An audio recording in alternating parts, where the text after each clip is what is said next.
Good morning. Good afternoon, students. I am Seema Khatri. I'll take political science of 11th class. My voice is audible. Please raise your hands. Okay, nice. So, this is my first class that I'm going to take. The very first chapter of your book, Political Science, Constitution, Why and How. This is very important that first you should understand the theme of this chapter. And I know that you already read about the Constitution in class 9th and 10th. And you can also think about why we are now going to study about the Constitution, because it is now your main subject. Now we will thoroughly study about the Constitution, and you will be surprised to know that how Constitution are very useful, and it really gives the guidelines to the government to govern the country. Now we are going to start this chapter, Constitution, Why and How. I know that you basically you know the meaning of Constitution means Samvidhan. Samvidhan किसे कहते हैं? What do you mean by Constitution? So today we will discuss all these topics that related to this chapter. What is Constitution? Why we need Constitution? What are functions of Constitution and role in society? All these topics today we will cover in this chapter. So my very first question, what is Constitution? Basically, you know the meaning of Constitution here, but you should also know that this word Constitution is derived from the Latin word means constitute. It means to establish, यानी कोई चीज जिसे हम संगठित करके रखते हैं उसे Constitution कहते हैं. और अगर हम इसकी टेक्निकल लैंग्वेज में कॉन्स्टिट्यूशन की हम डेफिनेशन देखें तो क्या होगा? Constitution is a written rules and fundamental principles that followed by the state to govern the country or govern the nation. Constitution, why it is very essential? Constitution जरूरी क्यों है? आप सभी जानते हैं कि कोई भी country, specially I should say that democratic country, India is a vast democratic country in the world. वहां पर कॉन्स्टिट्यूशन जो है अपने आप में बहुत सारी कैरेक्टरिस्टिक्स लिए हुए है. कॉन्स्टिट्यूशन इंडिया का, this is you everybody know that it is the lengthiest constitution. और इस कॉन्स्टिट्यूशन में कई ऐसे प्रोविजंस लिए हैं जो हमने दूसरी कंट्रीज से लिए, लेकिन हमने उसको ऐसे नहीं कि उसको पूरा इमिटेट किया हो. हमने अपनी कंट्री के उस पूरे ग्राउंड पर उसको प्रैक्टिकली हमने देखा है कि वो हमारे लिए यूजफुल है या नहीं. उसके अकॉर्डिंग ही हमने कॉन्स्टिट्यूशन को अडॉप्ट किया है. अब सबसे सेकंड जो क्वेश्चन हमारा बन रहा है, why we need constitution. Constitution की जरूरत क्या है? तो आप इसको एक बहुत ही सिंपल वे में समझ सकते हैं. समझ लीजिए, एक फैमिली है, आप एक फैमिली से, हर एक पर्सन एक फैमिली से बिलोंग करता है. उस फैमिली में हेड यानी आपके ग्रैंडफादर हो सकते हैं, आपके फादर हो सकते हैं, उसके बाद आपके फैमिली मेंबर्स और भी होंगे. सबको कुछ कुछ जो उस फैमिली के अंदर कुछ रूल्स एंड रेगुलेशंस है. स्पेशली स्टूडेंट्स को कहा जाता है कि टाइमली आप उठें, टाइमली आप पढ़ें, अगर आप बाहर खेलने जा रहे हैं तो इतने बजे वापस आए. तो ये उस फैमिली के रूल्स एंड रेगुलेशंस है. अब जब हम ये समझ सकते हैं कि एक, मालूम है हमें कि फैमिली, बहुत सारी फैमिलीज मिलकर सोसाइटी बनाती है, और उस सोसाइटी को गवर्न कौन करता है? हमारी गवर्नमेंट. अब सबसे बड़ी बात यह कि अगर किसी सोसाइटी के अंदर रूल्स एंड रेगुलेशंस ही नहीं है ना, और तो सब अपनी मनमानी करेंगे. यहाँ nobody will be answerable to anybody. कौन किसकी रिस्पॉन्सिबिलिटी लेगा? ऐसे ही अगर हमारी फैमिली के अंदर हम आंसरेबल अपनी फैमिली, बड़े अपने जो एल्डर्स हैं उनके प्रति हैं. फिर उसके बाद अगर हम और समझे कि स्कूल की बात करें, आप सभी बच्चे स्कूल जाते हैं, स्कूल मैनेजमेंट की बात करें, मैनेजमेंट में भी आपको पता है कि बहुत सारे रैंक के पीपल होते हैं. प्रिंसिपल्स होते हैं, डायरेक्टर होते हैं, वाइस प्रिंसिपल होते हैं, फिर टीचर्स होते हैं. उसके बाद हम क्लासरूम की बात करें तो क्लास का रिप्रेजेंटेटिव मॉनिटर होता है. तो सबको ड्यूटीज असाइन की हुई है, और उस स्कूल के अंदर भी रूल्स एंड रेगुलेशंस को follow. We are all are abide by the rules and regulation. It is very compulsory. अब आपको मालूम है कि उस कॉन्स्टिट्यूशन में उन सभी रूल्स को लिखा गया है, उन सभी प्रिंसिपल्स को लिखा गया है, जिसको फॉलो करना किसी भी डेमोक्रेटिक कंट्री के लिए बहुत ही जरूरी है. अब एक छोटी सी मैं आपको बहुत लाइव आपको एग्जांपल देती हूँ। आपको मालूम है कि अभी पूरा वर्ल्ड किस क्राइसिस से जा रहा है? कोरोना। अब उस हर कंट्री ने अपने अकॉर्डिंगली उसको कंट्रोल करने के लिए कुछ रूल्स बनाए हैं। जैसे कि आपको पता है इंडिया में स्पेशली लॉकडाउन का थर्ड जो स्टेज चल रही है, हम सब उस रूल्स को फॉलो कर रहे हैं, मैक्सिमम पीपल उसको फॉलो कर रहे हैं। उसका रीजन क्या है? क्योंकि गवर्नमेंट को एम्पावर्ड किया गया है इस चीज के लिए। कॉन्स्टिट्यूशन में लिखा है कि एक सोसाइटी के अंदर, एक कंट्री के अंदर अगर हमें पीस, काम और लोगों के वेलफेयर के लिए कुछ स्टेप्स अगर गवर्नमेंट को एम्पावर्ड नहीं करे तो वो नहीं उठा सकेगी। तो गवर्नमेंट को एम्पावर्ड किया गया है, गवर्नमेंट को एम्पावर्ड किया गया है कि अपनी कंट्री को वो पूरी तरह से कंट्रोल कर सके और उसके वेलफेयर के लिए स्टेप्स उठा सके। तो ये बहुत जरूरी है, जबकि आप देख ही रहे हैं वाई वी नीड कॉन्स्टिट्यूशन। मुझे लगता है इस क्वेश्चन का आंसर आपको अच्छे से मिल गया होगा कि कॉन्स्टिट्यूशन की जरूरत क्यों है। कॉन्स्टिट्यूशन की जरूरत हमें हमारे देश के अंदर लॉफुली वर्क करने के लिए और पीसफुली लोगों में कोऑर्डिनेशन प्लस एश्योरेंस लाने के लिए कॉन्स्टिट्यूशन की जरूरत है। ये सारी चीजें इसी लेसन के अंदर हम लोग कवर करेंगे। थर्ड क्वेश्चन आता है, what are functions of constitution? You already read about the constitution, but functions क्या करती है ये शायद आप लोगों ने पहले क्लासेस में नहीं पढ़ा। हम इस चीज को यहाँ पर कवर करेंगे कि कॉन्स्टिट्यूशन क्या फंक्शंस करता है। तो फर्स्ट जो उसका फंक्शन है, it allows coordination and assurance amongst members of society. First heading से हमें क्या समझ में आ रहा है? आपको मालूम है इंडिया कैसा कंट्री है? Diverse. Do you understand the meaning of diversity? Diversity in all sphere, like diversity in religion, diversity in traditions, we culture. We also wear different clothes, eating different food also, and diversity in topography also.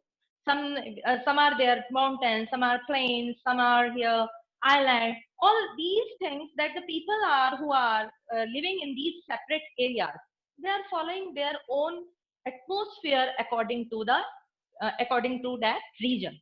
So it allows coordination and assurance, means these diversity. It is the duty of the government to give the assurance and coordination to all the members of a nation equally.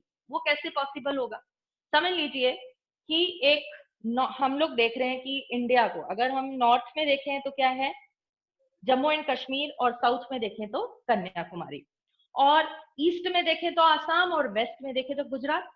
इतनी सारी अगर हम diversity को देखें, her people को उस diversity के अंदर अकॉर्डेंस उसमें एश्योरेंस मिले कि भाई आपको एक ऐसी सोसाइटी मिलेगी जहां पर सबकी जगह होगी, सबको जस्टिस मिलेगा, सबको सोशल, पॉलिटिकल और इकोनॉमिक जस्टिस मिलेगा। और ये काम कौन करता है? ये काम गवर्नमेंट करती है। और गवर्नमेंट भी कैसे करेगी? जब तक वो कॉन्स्टिट्यूशन में नहीं लिखा। ये सारी चीजें कॉन्स्टिट्यूशन में प्रॉपर वे में डिस्क्राइब की हुई है। कोई भी देश की सरकार जो स्पेशली डेमोक्रेटिक है, I am just emphasising on the word of democratic.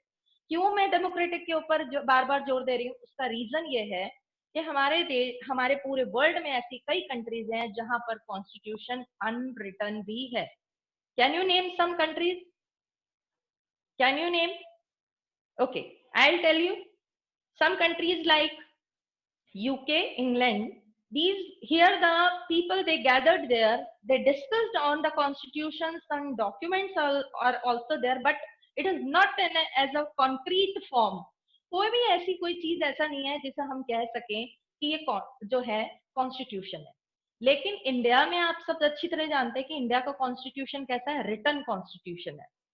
और प्लस इसके अंदर और क्या फीचर है?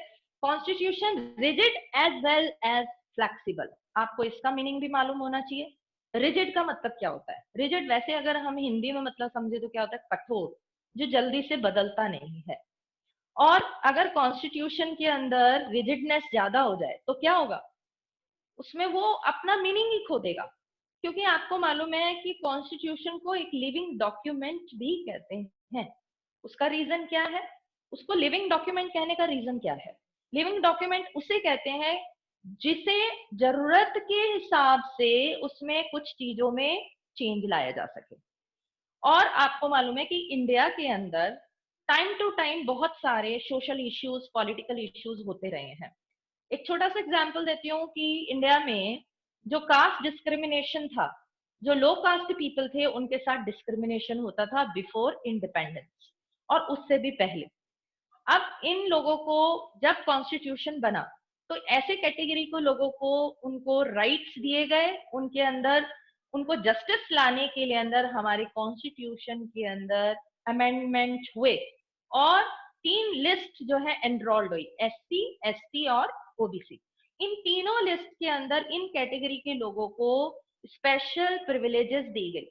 और उन स्पेशल प्रिविलेजेस में भी आप लोग ऑलरेडी जान चुके हैं, पढ़ चुके हैं कि उन्हें कॉन्स्टिट्यूशन असेंबली के अंदर, जॉब्स के अंदर, यूनिवर्सिटीज के अंदर यहाँ पर स्पेशल जो है उनके लिए सीट्स रखी गई है।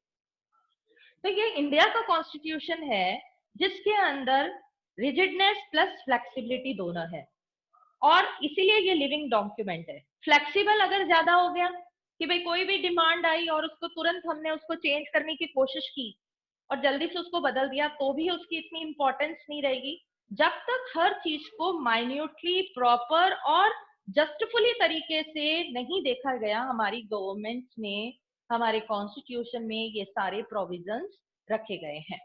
तो रिजिडनेस और फ्लेक्सिबिलिटी दोनों का मतलब समझ में आ गया होगा। तो इंडिया का कॉन्स्टिट्यूशन जो है वो इन दोनों चीजों को ब्लेंड किए हुए है, rigidness as well as flexibility. तो इंडिया का कॉन्स्टिट्यूशन फर्स्ट जो हमें चीज समझ में आई कि फंक्शन क्या करता है, कोऑर्डिनेशन एंड एश्योरेंस, यानी लोगों के बीच में कोऑर्डिनेशन लेके आता है प्लस लोगों को एश्योर्ड करता है कि whether you are belonging to different caste, different creed, different race, all have the equal right to reside in India equally. I hope that you understand the first characteristics, first function of democracy. If you have any doubt, the last 10 minutes we will give you for the doubt section. Now the second is specification of decision making parts. There is some question asked by the people that who has given these people, which authority has the power to take the decision on behalf of the people. So it is also written in our constitution that the people means the government which is chosen directly by the people on the basis of casting vote. Means we choose the representative. These representatives, they form the government and run the nation. So these people, the government has the right, the government has the powers to take the decision for the welfare of the people. Like we can say that India, I can give you some example also, like the decision, like we can hierarchy system is there. On the topmost there one leader, then the number of people are also there. Like we can say that Lok Sabha, there is a Lok Sabha, we can say that the president of the Lok Sabha, speaker, members of the Lok Sabha, these all people are, they have their assigned duties. Prime Minister, who is the representative of its party also, जो भी कोई भी बात होती है तो उसकी जवाबदेहिता, उसकी आंसरेबिलिटी, अकाउंटेबिलिटी किसकी बनती है? प्राइम मिनिस्टर की बनती है, क्योंकि वो अपनी पार्टी का हेड है। अब अपनी पार्टी से रिलेटेड कोई भी अगर उसको डिसीजन लेना है तो वो कौन लेगा? Prime minister. अब हम अपने देश की बात कर लेते हैं। अब थोड़ा सा और हम उसको वास्ट यूं कह सकते हैं कि कुछ इसको लार्ज स्केल पे समझे। हमारे देश में प्राइम मिनिस्टर जो कि time to time according to the needs and aspiration of the people take decision, जरूरत के हिसाब से जब जब जरूरत पड़ी है तब तक हमारी सरकार ने, हमारे देश के प्रधानमंत्री ने टाइम टू टाइम जो है अलग अलग डिसीजन लिए हैं। अभी थोड़ी देर पहले मैंने आपको भी एक लॉकडाउन वाला एग्जाम्पल दिया था, तो वही चीज इसके अंदर आती है। अब सबसे बड़ी बात यह कि पावर्स तो दे दी है, लेकिन उन पावर्स को अपने एक लिमिटेशंस में यूज करना भी जरूरी है। अब समझ लीजिए अगर किसी देश के अंदर मोनार्क सिस्टम है, जैसे कि आप लोग पहले ही पढ़ चुके हैं क्लास 9 की हिस्ट्री में, रशियन रेवोल्यूशन पढ़ चुके हैं, फ्रेंच रेवोल्यूशन पढ़ चुके हैं, और मोनार्की सिस्टम था, जर्मनी में डिक्टेटरशिप था। तो वहां पर जो कुछ भी नियम या रूल्स बनाए जाएंगे वो कौन बनाएगा? वो वहां का राजा बनाएगा या वो वहां का डिक्टेटर बनाएगा। लेकिन जो कि डेमोक्रेटिक कंट्री ऐसी है, तो डेमोक्रेटिक में ये सारे जो डिसीजंस हैं, जो पार्ट्स के हैं, वो कौन लेगा? वो सारे गवर्नमेंट लेगी, लेकिन गवर्नमेंट अपने आप नहीं लेती, अपनी इच्छा से नहीं लेती। उसे करने के लिए भी उसको पावर दी गई है कॉन्स्टिट्यूशन में। बहुत सारे आर्टिकल्स हैं कॉन्स्टिट्यूशन में जिनको वो फॉलो करके अपने नए जो हैं, जो भी पावर्स को यूज करके नए नए रूल्स बनाते हैं देश के वेलफेयर के लिए। तो ये है specification of decision making power, यानी some people are specified of taking decision for the welfare of the people and welfare of the nation. Like that some program and policies also formed by the government. बहुत सारी ऐसी थी। कई बार हमारे मन में question आता है कि ये ऐसा क्यों नहीं कर लेते, ऐसा है तो ऐसा क्यों नहीं कर लेते, तो ज्यादा अच्छा हो जाएगा। लेकिन ये भी जितने भी लोग हमारे गवर्नमेंट में, जितने भी रिप्रेजेंटेटिव हैं, जितने भी लीडर्स हैं, जितने भी मेंबर्स हैं, ये भी कॉन्स्टिट्यूशन से बंधे हुए हैं। They are abide by the constitution, written the rules and principles there. अपने अकॉर्डिंगली वो कुछ भी नहीं करते।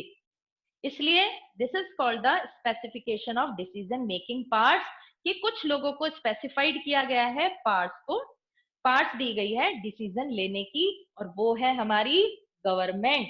उस गवर्नमेंट को हमने चुना है, वो हमारी गवर्नमेंट है। इसलिए वो गवर्नमेंट कैसी है? लेजिटिमेट गवर्नमेंट है, लीगल गवर्नमेंट है। लीगल गवर्नमेंट कौन सी होती है? जिसे हम खुद चुनते हैं बाय कास्टिंग वोट। तो दूसरा फंक्शन जो कॉन्स्टिट्यूशन का है, I hope that you understand, that specification of decision making powers. Third, limitation on the powers of government.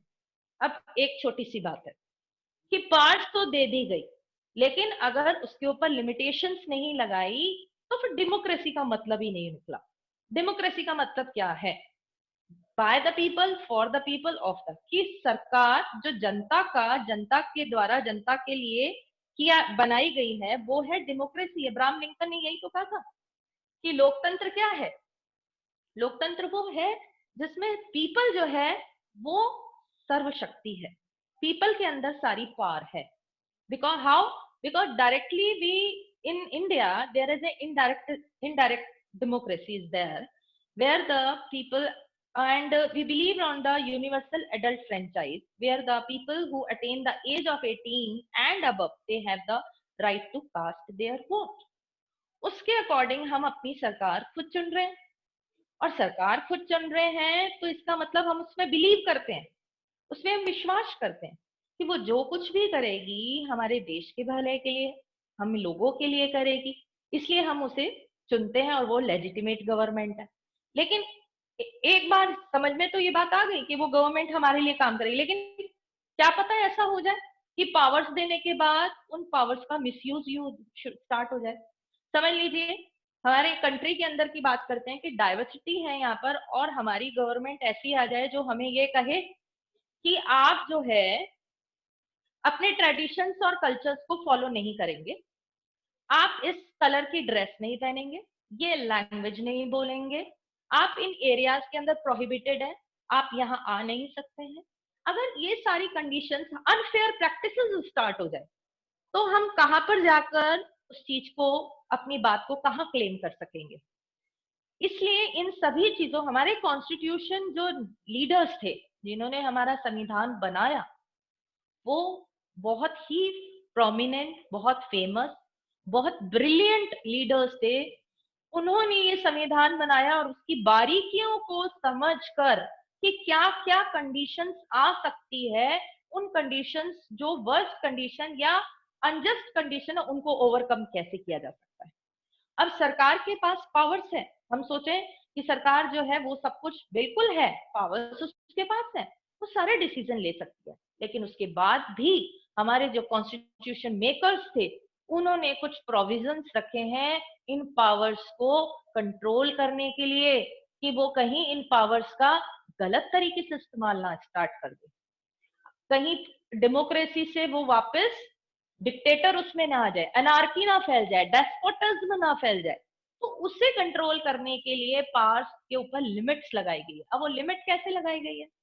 आपको मालूम है कि इंडिया के अंदर जो है पावर को डिवाइड किया गया है। You already red in class 10th। अगर हम बात करें कि क्लास 10th में हमने पावर्स का डिस्ट्रीब्यूशन पढ़ा था, उसमें हमने क्या पढ़ा था? वर्टिकल और हॉरिजॉन्टल, हॉरिजॉन्टल और वर्टिकल। तो पार्ट्स, अगर हम ये ऑर्गन्स हैं और ये लेवल्स हैं। ऑर्गन्स की अगर हम बात करें तो 3 ऑर्गन्स हैं इंडिया के, हमारी गवर्नमेंट के। वो 3 ऑर्गन्स क्या है? Legislature, executive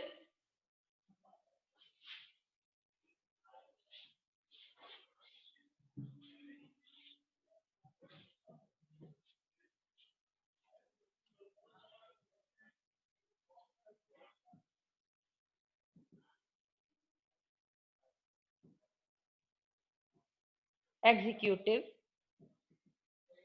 and judiciary. सभी को पता है। और लेवल्स की हम बात अभी नहीं करेंगे क्योंकि ये हमारे चैप्टर से रिलेटेड नहीं है। लेवल्स के अंदर वैसे मैं आपको थोड़ा सा बता देती हूँ। Central government, then state government, then local government.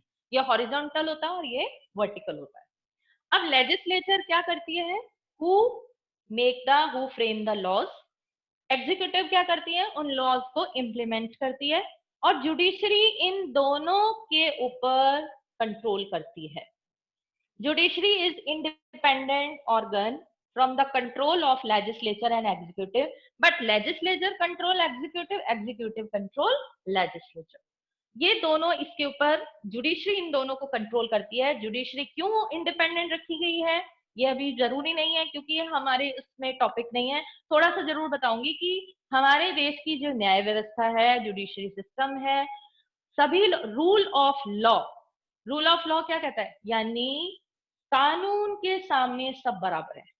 अगर किसी ने क्राइम किया है, चाहे वो कोई भी रैंक का पर्सन हो, पर्सनालिटी हो, हाई रैंक से हो, कोई पॉलिटिशियन हो, बहुत सारे ऐसे लीडर्स आपने सुने होंगे कि जिन्होंने क्राइम किया और उसका पनिशमेंट भी उनको सेम वही पनिशमेंट एक कॉमन पीपल, एक कॉमन पर्सन को मिलेगा।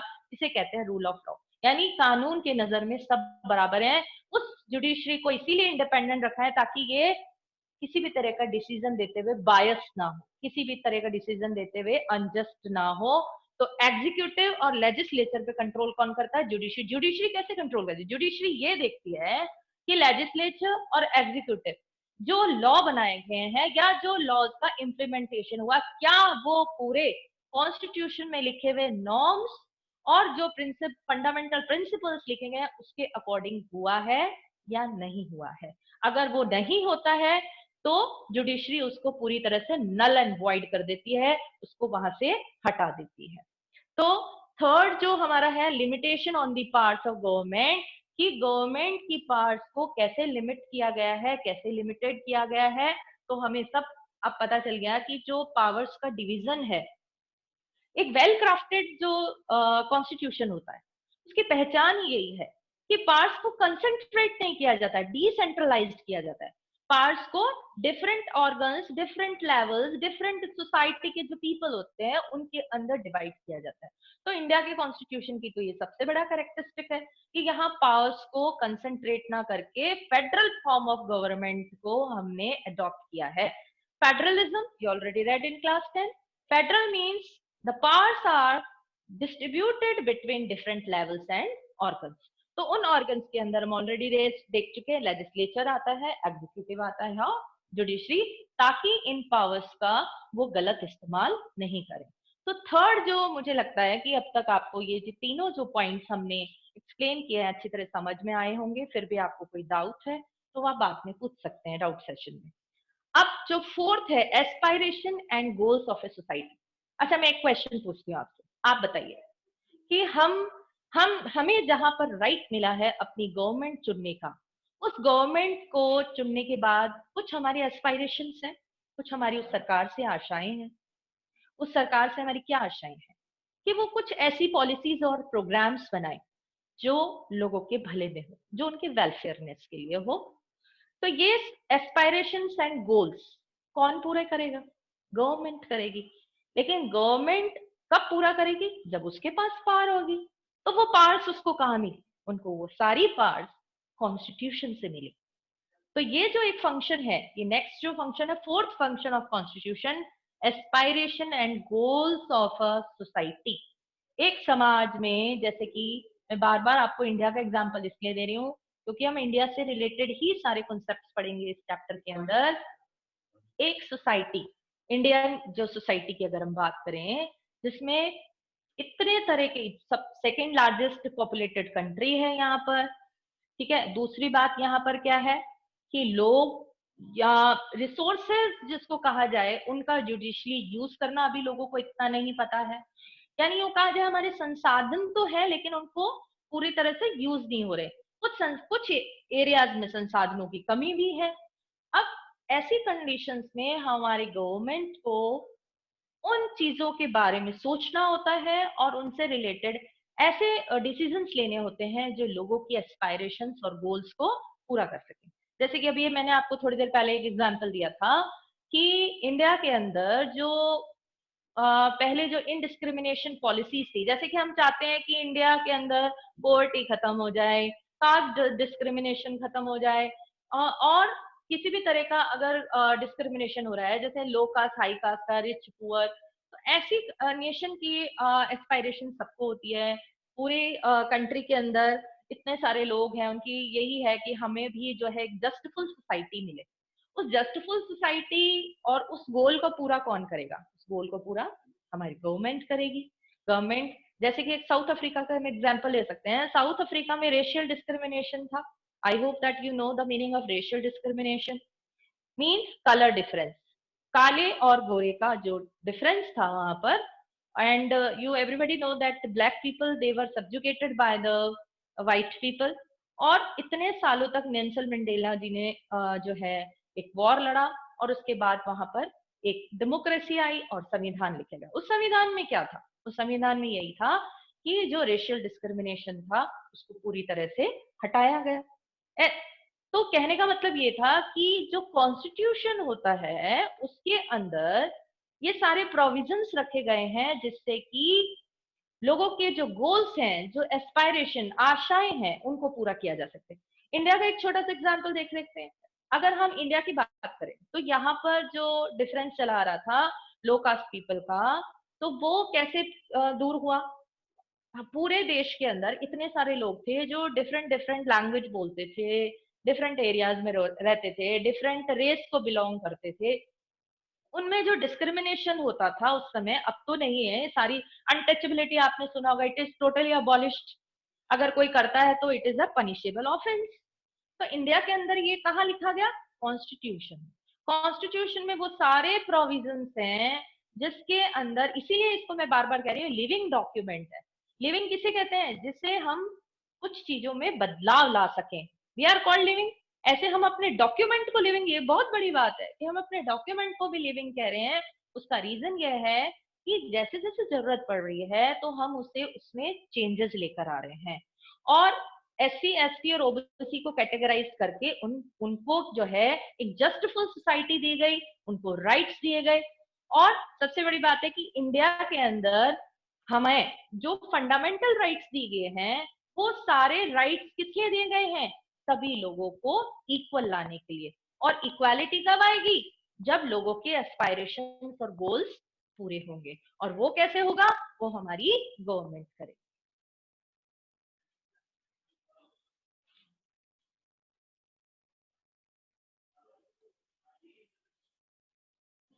doubt. Okay. Now, students, today we covered four functions of constitution, and last is fundamental identity of people. This is the last one. I think that we should complete today this. After that, if you have any doubt, you can ask me. Fundamental identity of people. And now this is the last function of constitution. Fundamental identity, what do you mean by this?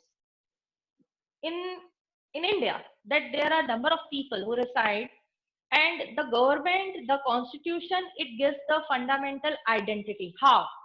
Means through the giving the fundamental rights, giving the right to cast vote, giving the other identity that you are the citizen of India. There is no provision here that you should take the citizenship of a state as well as the center. Here, the single citizenship is the system here. This is the fundamental identity. Means political. Fundamental here is political identity. People have number of identities. I am here that I am teacher. You are there that you are a student. I am a mother also. You are a child also. These are the basic, we can say, these are the identities prior identities of fundamental identity. Means there are two types of identity: political identity and moral identity. Political identity means the government. Here the number of people are there, like the prime minister, president, council of ministers. They are assigned some duties and they have to play some role in this. This is called the political identity. But in spite of this, these people are the common people like us. Like they are also father, they are also brother, like that. So this is called that when the constitution, it gives the fundamental rights, fundamental duties, like the casting vote, freedom of speech, and other rights also. There are some 6 rights also, we will discuss later. So this is called the fundamental. What is moral identity? Moral identity means the constitution also tells us that we should do or we should not do it. If the things which are prohibited, if we do it, then we will be punished. So moral identity यानी हमें भी घर पे ये चीजें सिखाई जाती है कि ये चीजें करनी है और ये चीजें नहीं करनी। ऐसे ही एक समाज में हम जब रहते हैं, एक देश में हम जब रहते हैं, तो ये सारी चीजें पहले से ही क्लियर हो जाती हैं, हमें बताई जाती हैं कि ये सोसाइटी जो है इसको एग्री करती है, इसे एक्सेप्ट करती है, इसे नहीं करती। और जो वो चीजें करते, जो लोग जिन चीजों को मना किया गया है, जो प्रोहिबिटेड है, अगर उन चीजों को करते हैं तो वो पनिश्ड होता है। तो कहने का मतलब यह है कि कॉन्स्टिट्यूशन जो है वो मल्टी वर्क कर रही है। इधर से हमें फंडामेंटल आइडेंटिटी दे रही है, इधर से मॉरल आइडेंटिटी दे रही है। यूं कहा जाए कि एक पूरे के पूरे देश को प्रॉपर गवर्न करने की रिस्पॉन्सिबिलिटी कॉन्स्टिट्यूशन के ऊपर है। और उस कॉन्स्टिट्यूशन के अंदर जो डिफरेंट डिफरेंट प्रोविजंस हैं वो हमें, और डिफरेंट डिफरेंट आर्टिकल्स हैं, उससे हमारी सरकार time to time according to the need and aspiration changes भी करती है, अमेंडमेंट भी लाती है, प्लस लोगों की जो आशाएं हैं, लोगों की जो यूं कहा जाए इच्छाएं हैं, लोगों की जो एस्पायरेशन है उनको पूरा करने की कोशिश करती है। तो मुझे लगता है आज जो हमने टॉपिक डिस्कस किया फंक्शंस, वो आप लोग जो है सेटिस्फाइड होंगे। अगर फिर भी आपकी कोई क्वेरीज हो then you can ask me. Yes yes yes of course.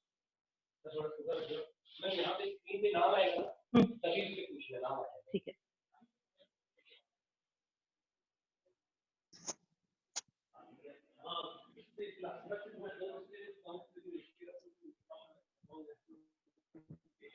Hello. Hello. Yes, yes, I can. I was having a doubt. Yes, yes, ask. Ma'am, how was the constitution made unanimous? Means there are many factors that may affect the base of the constitution. Means people may have a dissent. So how, taking a broader view, I want to ask how our leaders managed to keep the base of the constitution spotless? Actually, please you repeat your question. Question is very in short. You can ask the question, please. I wanted to ask that how our constitution, how our leaders managed to keep the base of the constitution spotless. Okay. Actually, that time the number of leaders there, and that time you then know that number of committees were different, were given one draft.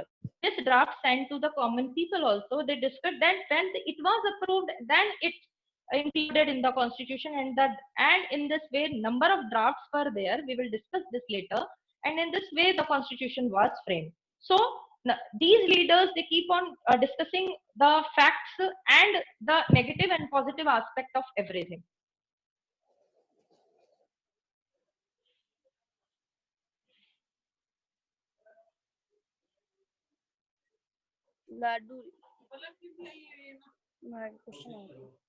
Hello.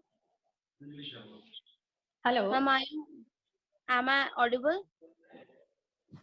Yes, yes, you are. Ma'am, I want to ask कि जो third point है limitation on the power of government. तो ma'am जो Yes. Bills आते हैं do they मतलब जो politician मतलब जो भी government है, do they really go through a constitution before taking on any bill?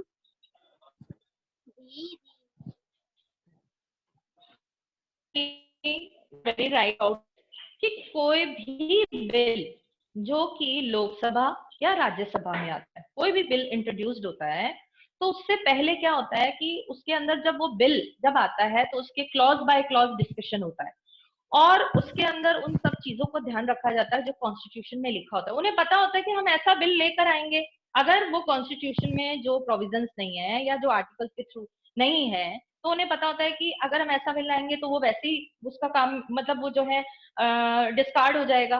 तो कॉन्स्टिट्यूशन को ध्यान में रखकर ही बिल को लाया जाता है, उन सभी प्रोविजंस को, क्योंकि वहां पर एक्सपीरियंस्ड लोग होते हैं, ऐसे लोग नहीं होते हैं जिन्हें कोई नॉलेज ना हो।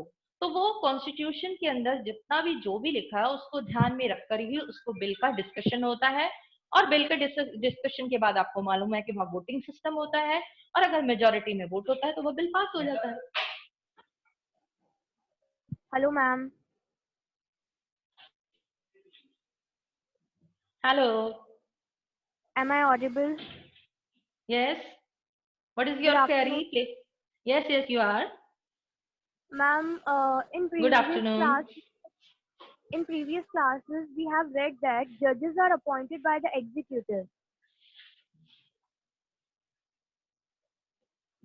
Judges are appointed by the executive. Okay, you ask, you carry on, please.